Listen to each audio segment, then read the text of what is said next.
So his question is that when he's chanting the Kundalini Mahamantra, he doesn't feel those emotions that ordinarily are expected when you chant any other Mahamantra, when you do anything out of a sense of devotion.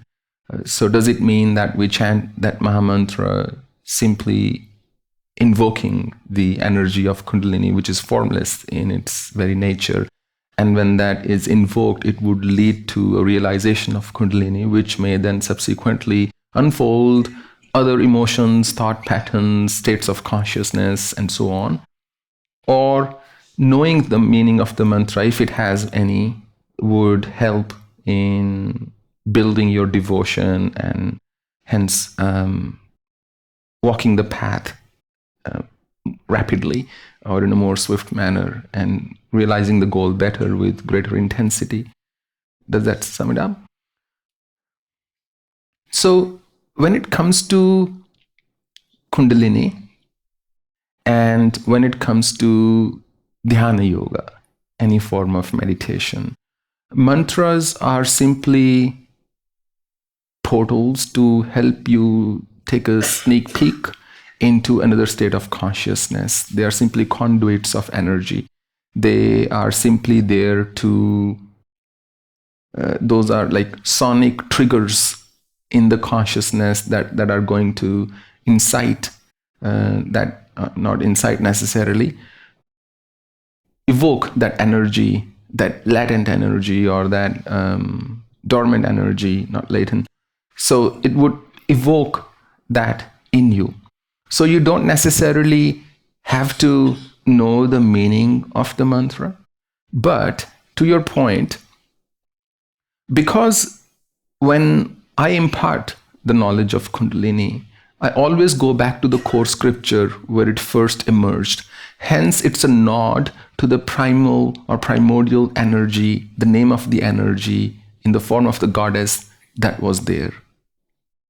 Because when you awaken through the path of meditation or Kundalini, you may end up having a lot of energy, but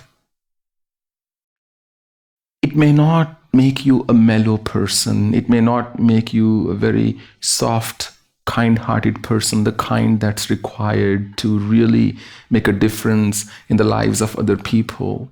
That comes from devotion. And to get that, there is nothing more outrageous than bhakti.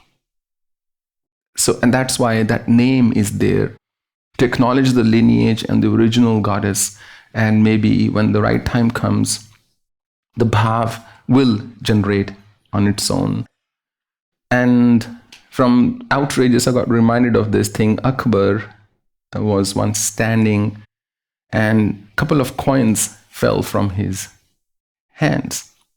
He bent down to pick up those coins. Now Birbal was walking from behind. He, in his dreams, could have never imagined Akbar bending down to pick coins. So he gave a slap on his rear. Akbar was startled. He got up and he saw this was Birbal. He was beside himself and he said, execute him. And Birbal was trembling. He knew this was some big problem. It wasn't a normal thing that happened. And when Akbar calmed down a bit, he said, call him before his execution. And the kings used to be very whimsical. They would actually execute people at their will and leisure or whim and leisure. So he said, Birbal, look, there is something I can think of. And I can let you go. I can pardon this unpardonable mistake of yours. Anything, Jahapana. I'm dying anyway, he said. He said, if you can make the original act, if you can do or say something even more outrageous, I will pardon you. He said, I'm very sorry, my lord. I actually thought it was the queen.